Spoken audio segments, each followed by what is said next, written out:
Olá amigos e amigas, estamos aqui para mais um vídeo.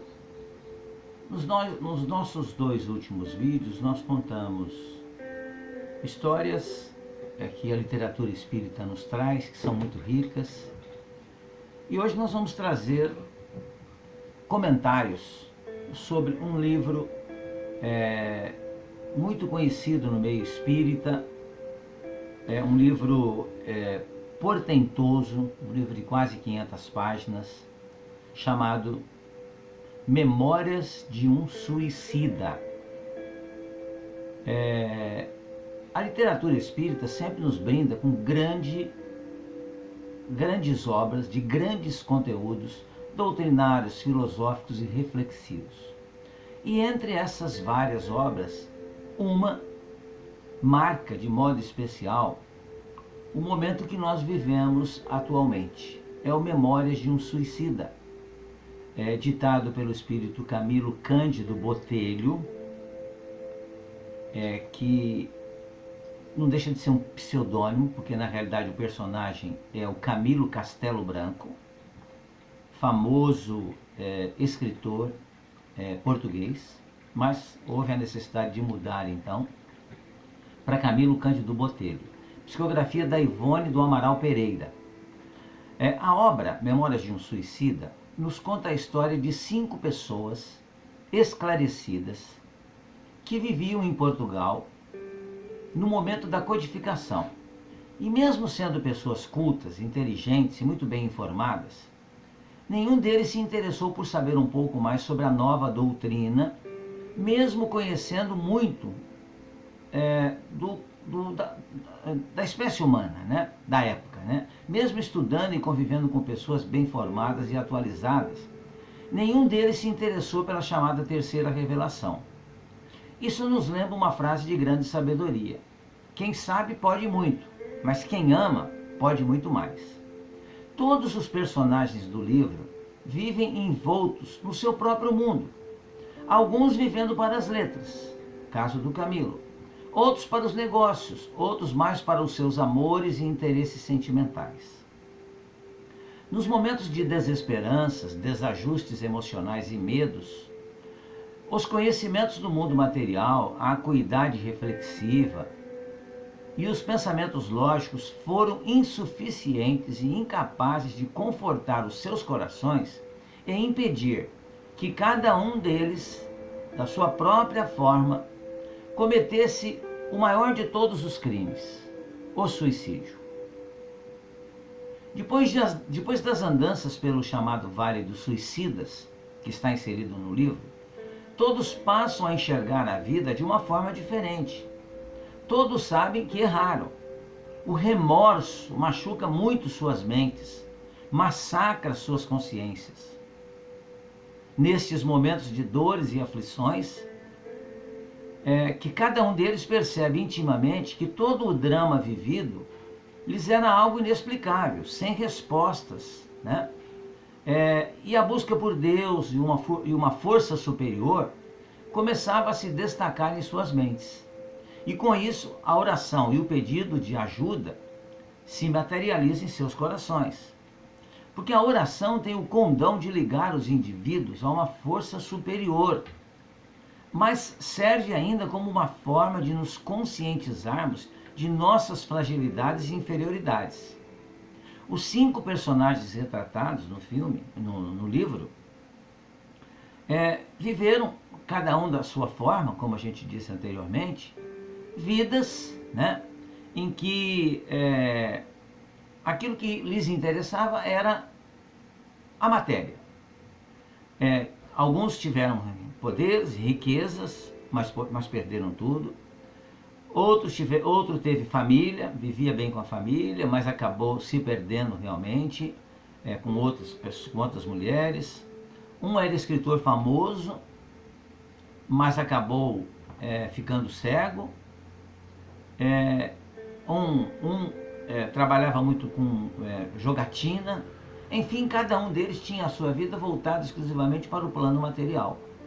E quando a situação tornou-se ruim, tornou-se segundo a visão de cada um deles, insuportável, eles tomaram a pior de todas as decisões que nós podemos tomar na vida, que é o suicídio. Porque eles queriam acabar com os problemas. Mas na realidade, o que existe é apenas a morte do corpo físico. Isso eles fizeram, eles acabaram com o corpo físico. Mas eles, como espíritos imortais que são, permaneceram vivos. Aí o sofrimento é muito maior. Porque aí você observa que aquilo que você fez foi uma grande besteira. Que você não poderia ter tomado aquela lição. Que as consequências que seriam geradas após, né, aquela tomada de atitude, aquela fuga covarde, traria aos seus familiares imensos problemas, como eles puderam então observar do plano espiritual. O socorro resistente no mundo espiritual e nas colônias é algo desconhecido por quase todos. A existência de colônias e cidades organizadas, estruturadas e bem administradas também passa distante das inteligências mais astutas do mundo material. Quando a gente retorna para o mundo material, para o mundo espiritual, que é o nosso mundo natural, porque nós somos espíritos, nós aqui, enquanto encarnados no planeta Terra, estamos numa escola. Em uma escola você fica um determinado tempo. Depois você muda de escola, mas você volta para a sua moradia, que é a moradia definitiva, que é a moradia espiritual. Mas nós não ficamos lá parados sem fazer nada. Nós vamos progredindo para que a gente venha aqui ajudar os nossos irmãos que não atingiram ainda esse equilíbrio. A chegada dos suicidas no Instituto Maria de Nazaré, localizado no plano espiritual, a sua organização, os trabalhadores, os departamentos e as suas tecnologias encantaram enormemente, pois tinham aparelhos que só chegariam no mundo material décadas posteriores e já eram realidade nas colônias no final do século XIX. Dizíamos aqui que o Instituto chama-se Maria de Nazaré, porque é exatamente Maria de Nazaré, a mãe de Jesus, a responsável por essa colônia espiritual. Aí a gente se lembra, né, de um fato ocorrido na época de Jesus, né, que foi a entrega de Jesus para os judeus e os romanos em seguida, foi feita por Judas. E Judas, arrependido da sua atitude errada, cometeu o suicídio. E foi justamente Maria, mãe de Jesus, quem acolheu Judas na colônia espiritual, intitulada Maria de Nazaré. Então é Maria, mãe de Jesus, a responsável por essa colônia espiritual. Camilo, grande escritor português, inteligência de destaque na Europa e no mundo da época, nos conta no romance em que ele teve autorização para receber, que é o livro Memórias de um Suicida, nos conta os pormenores da sua trajetória no Instituto, as suas conversas com os doutores de Canalejas, suas palestras com os diretores e instrutores, suas andanças por departamentos e suas mais íntimas memórias. Tudo isso para nos mostrar que nesse mundo não podemos esconder nada de nós mesmos. O conhecer-se a si mesmo se faz necessário e urgente, e é fundamental. O que mais nos chama a atenção na história de Camilo Cândido Botelho, o Camilo Castelo Branco, escritor de livros que nós tivemos a oportunidade de ler na escola, entre eles, eu me lembro de um deles chamado Amor de Perdição, escrito por Camilo Castelo Branco. Então, o autor espiritual, ele nos narra, as suas vivências no século XVII, quando a obra nos leva a conhecer todas as atitudes insanas que ele fez para poder casar-se com a sua prima, chamada Maria Magda.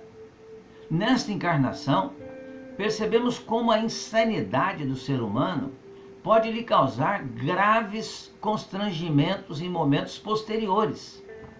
A busca por um amor distante do seu coração o leva a crimes terríveis e a dores que o acompanharão durante milênios.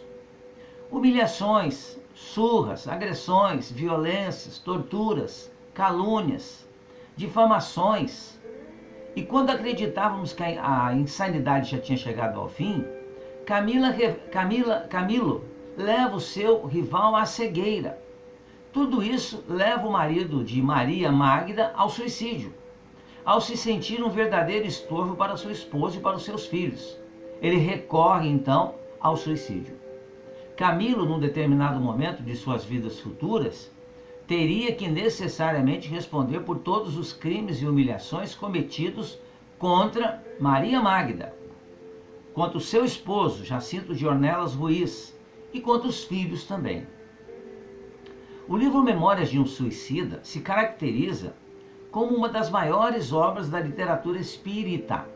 Seus ensinamentos nos ajudam a compreender um pouco mais da vida, nos descortina com todas as forças a realidade do mundo e as fraquezas dos indivíduos.